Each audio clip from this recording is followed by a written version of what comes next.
This is Callum Smiles, and today I am spending a glorious summer's day here on the world famous Jurassic coastline on the south of England. And whilst I may have an ice cream whilst I'm here, I'm not here to enjoy my summer holidays. No, I've come here to Portland, a stone's throw away from the popular seaside town of Weymouth, to investigate the new migrant accommodation barge, the Bibby Stockholm, which will soon house over 500 male so-called asylum seekers whilst their applications are processed. I want to know what the local residents think about it, how long they intend to stay here, and what sort of access will they have to local amenities and provisions. The engineless Bibby Stockholm was built in the Netherlands in 1976 and converted to an accommodation barge in the 1990s. The triple-storey vessel is 93 by 27 metres long. It has reportedly housed migrants before in Germany and the Netherlands, as well as being chartered for workers on a Shetland gas plant and a Swedish wind farm. So what makes this barge so unique? Firstly, because it's the only barge in the country that's being paid for by the entire country, yet the entire country isn't allowed anywhere near it, because it's currently in that private port over there, the port of Portland. Secondly, because this is the first time the UK government has gone from housing migrants in a hotel to a barge as an apparent cost-saving measure, as the country is currently spending over £6 million per day to house over 50,000 migrants in over 450 hotels up and down the country. But why Portland? Quite simply, they were the first place to say yes. 4 ports have reportedly opposed the idea of berthing a migrant barge: London's Royal Docks, Peel Ports at Birkenhead, PD Ports and Teesside, and Port of Tyne near Newcastle. However, Portland Port welcomed the government's approach earlier this year. The port, which is privately owned, previously hosted the prison ship HMP Weir from 1997 to 2006. It said it was happy to play its part in the national effort to house those fleeing persecution and war. Conservative-controlled Dorset Council, which considered legal action against the scheme, remains staunchly opposed, but said it was working positively with the Home Office. At a meeting last week, Councillor Laura Beddoe said Portland Port was the wrong place to site the barge, but added that the council had been told legal action was unlikely to succeed. One of the main concerns on a national scale is just how much will this be costing the UK taxpayer. The government originally stated that the barge is actually a cost-saving measure and that it is cheaper than housing these so-called asylum seekers in hotels. The question is, exactly how much money is this saving? The Corporate Travel Management's contract, published under the title Provision of Bridging Accommodation and Travel Services, states that it has an estimated value of just under £1.6 billion over 2 years and could be extended beyond 2025. The Home Office refused to answer the Independent's questions on what portion of the contract covers barges, and parts of the official documents headed pricing details have been redacted in full because of commercial interests. If taken at face value, over the 2 years, this would bring the daily cost to £2,182,925 for just the barges, with plans for 2 more to take the total to 3. So is one barge enough? Judging by this year's record of 686 arrivals in one day on the 7th of July 2022, the answer is no. And if you went on the all-time record of most arrivals in one day, which was 1,295 arrivals last year in August, The answer would be absolutely not. You would need 3 barges just to fit in those numbers. So I wanted to find out exactly what the people of Portland and Dorset think about this proposal. Unfortunately, I am now joined with the man who set up the Facebook group Dorset Says No to the Barge. Alex, thank you for joining me. Tell me exactly who you are and what you're doing. Okay, my name is Alex Bailey, that's B-A-I-L-E-Y, and I'm one of the key organisers of No to the Barge. We have a campaign group, and what we're doing is asking questions of our publicly elected officials. The aim is was to stop the barge coming into Portland, really because it doesn't have the resources, it doesn't have the infrastructure. The NHS Dorset is on its knees, the police is on its knees. This is an eye of 13,562. We do not have the resources to absorb what is 500 plus men, male only, asylum seekers into our area. Now this agreement, the secretive agreement between Home Office and the port, we didn't know about until April. We weren't consulted, therefore we weren't considered, and there is no consent. So how did we move now that unfortunately the barge is here? We learned today that it was getting stocked with all kinds of amenities, TVs, high-end electronics and other bits and bobs that unfortunately the people of Portland will never see. We also learned yesterday that they'll have their own GP on board.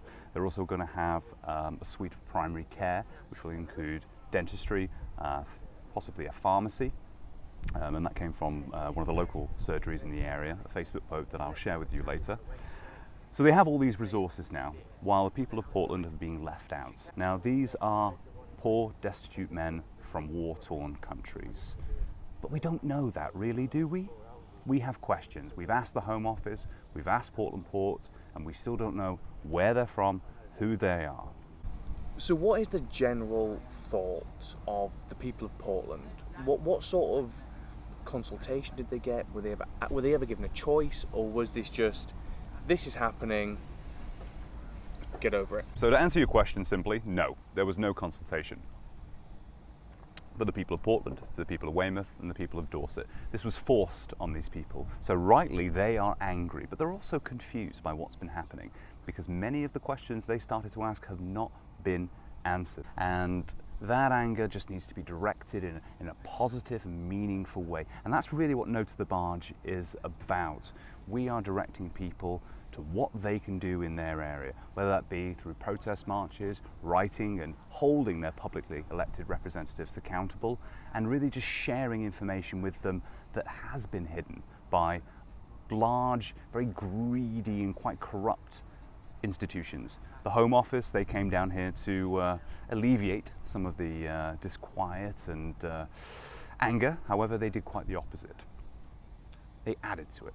So what sort of reaction, or rather, what sort of communications have you got from local politicians? What is the local MP saying? What are the local council saying?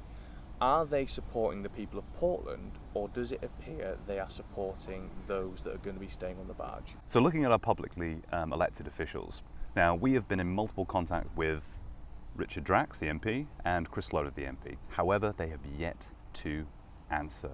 Now yesterday, many of the local residents were frustrated, they were angry, and they were attempting to reclaim their voice, which in many ways was stolen from both this secretive agreement with Portland Port and the Home Office. However, Drax today said that we shouldn't have a kerfuffle, we should calm down and really just accept what has happened to us. I don't believe that's the case. This is something we can change because many places have said no to the barge. This is an inhumane and quite frankly a horrible use of public money that is seemingly coming from this magic money tree, let's call it, that the cabinet seem to keep going to. But thinking more about our publicly elected representatives, the leader of what is called the Multi-Agency Forum, a woman by the name of Councillor Laura Beddoe, again, we've been asking her questions, and her answers, what few they are, have been disappointing. The police for the area, only 2 PCSOs, which have yet to be hired and may come around in this third quarter of the year.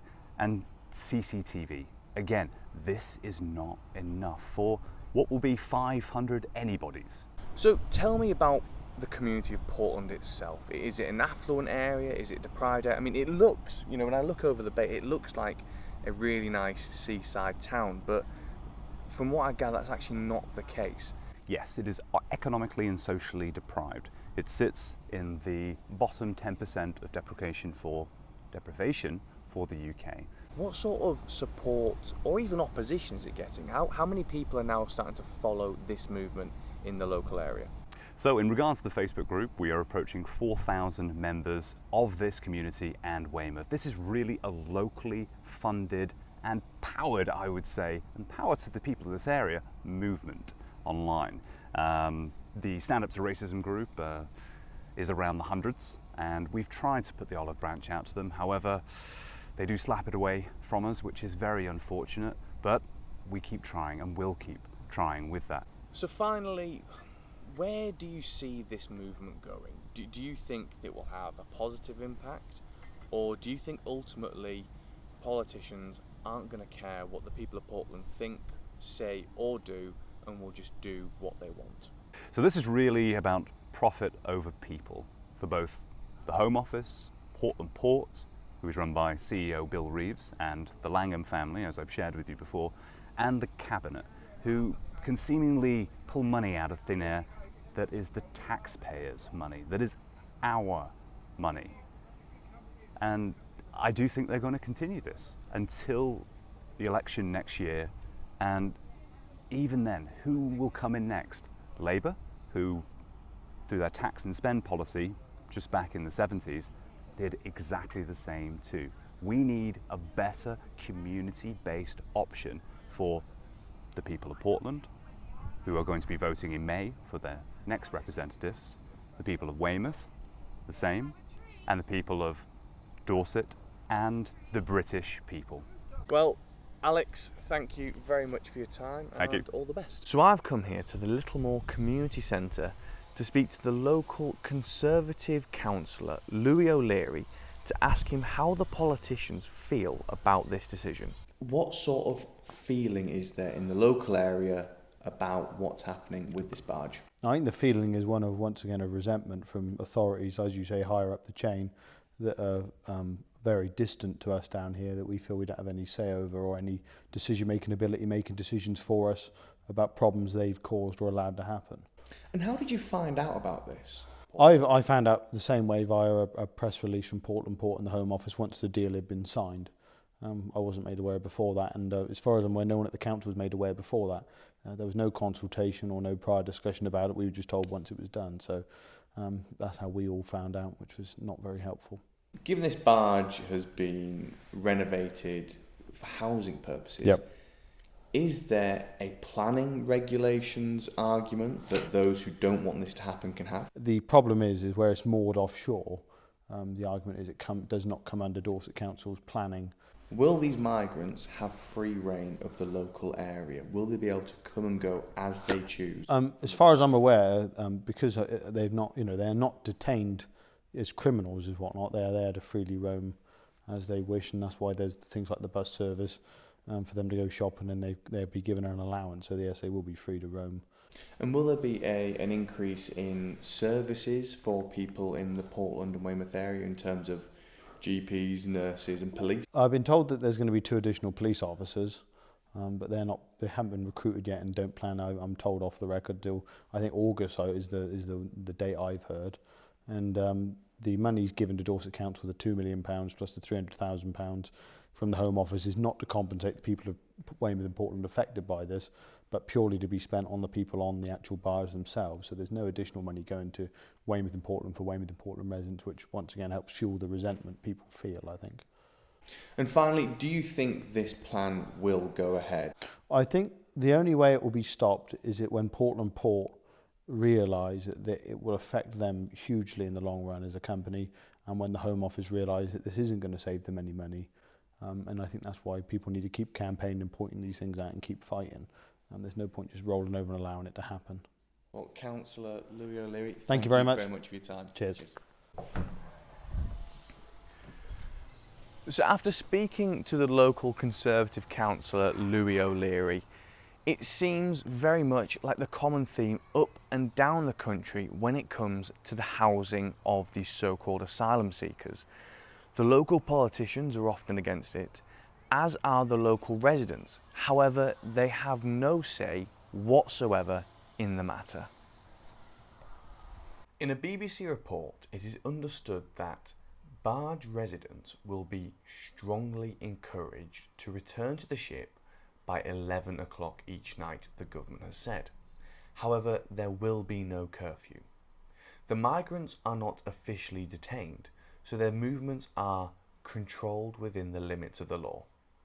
They are discouraged from roaming the streets of Weymouth or Portland, Mr. Jenrick told Parliament. If they leave the barge, they will be in a secure compound beside the vessel. However, hourly buses will be offered to take migrants through port security to agreed places where they might spend some of the free time or go to a shop. The short excursions could include sporting activities, community volunteering and guided walks, Dorset Council has said. So tonight at Portland Town Council there is a Town Council meeting where numerous members of the community from this very small island here in Dorset have come tonight to raise their concerns and hopefully get some much needed answers. I'm going to go in and check it out. It appears the local town council know exactly how the island is feeling, considering they hired 5 members of a local security firm to keep an eye on the town council meeting. The Mayor of Portland briefly discussed the new migrant barge. Into a very different kind of boat. Finally, the arrival of the big Stockholm meant that I spent a great deal of time speaking to the media, reiterating our council's view that Portland does not have the infrastructure to care for 500 vulnerable adults, nor is a barge in Portland Port a suitable place to house them. But when the asylum seekers arrive, our council will treat them with kindness and respect, as will those who have statutory obligations. But I wish to take this opportunity to criticise the Home Office and to condemn them for their lack of consultation and to condemn and criticise Portland Port similarly for being motivated by profit and not the needs of human beings. So my question is based on Article 9, part of this, the town's mayor's announcements, Caroline Parks. Can she confirm or deny that a civic event has been planned to welcome the asylum seekers to Portland into what has been described as a quasi-prison, the Bibby Stockholm? If so, how much money will this event cost? And why haven't the people of Portland again been consulted over more reckless public spending? It's not going to cost Portland Town Council a penny. It's not going to cost the people of Portland a penny. The idea is between 4 mayors. It's the Mayor of Portland, the Mayor of Weymouth, the Mayor of Dorchester, and potentially one other mayor. The idea is that as public figures, as elected representatives, and people who are supposed to hold together a community and help a community move forward during difficult times, to make sure that all people who enter our community are welcome, and that includes any refugees who come onto the barge. If the lady in question is talking about the Bibby Stockholm, why can't we ask questions?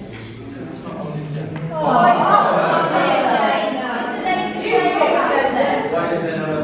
Because the council being here, you don't want to answer it. I want to know what they're doing about the 30 homeless or the 2 families. You don't do nothing about that, do you? Everyone here is very concerned about our island, you as well. We're all concerned about it, and the council there brought it up, and I think that we can talk about it in a balanced way is the only way to go ahead. We want to, we know we're overbarreled. So the people that are saying these frustrated things is because we know you're overbarreled, but we also we think we know how to help you. Because there's lots of people, those two lovely ladies there, I've seen their work since I've been here. They can work together, they have real meetings and brought people together, and I think we brought people together. We didn't get the opportunity to come together, did we? It's fine. We did. So thank you. You have to forgive people for being over-excited.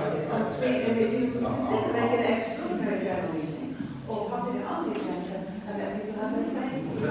I would be quite happy. First of all, we had an annual town meeting, and it was on the agenda, and people raised it, and we discussed it. And from that meeting, we had a meeting in the church where we again discussed the barge and our feelings about it. And I'm quite happy to have a third meeting if people ask us. You felt the same as we did. Oh, do. But you never bothered to challenge. That's why we all feel so upset. You're wrong. Did you? The lady stood up in the church and said, yes, we've decided not to challenge. What are your concerns exactly when it comes to these so-called asylum seekers birthed in Portland? We don't know who these people are. The government is a total failure. Sunak said he was going to stop the boats, and basically it's not in his remit to do it. He doesn't want to. All right. Since Boris when Boris was in, he had an 80-seat majority, did nothing. All right.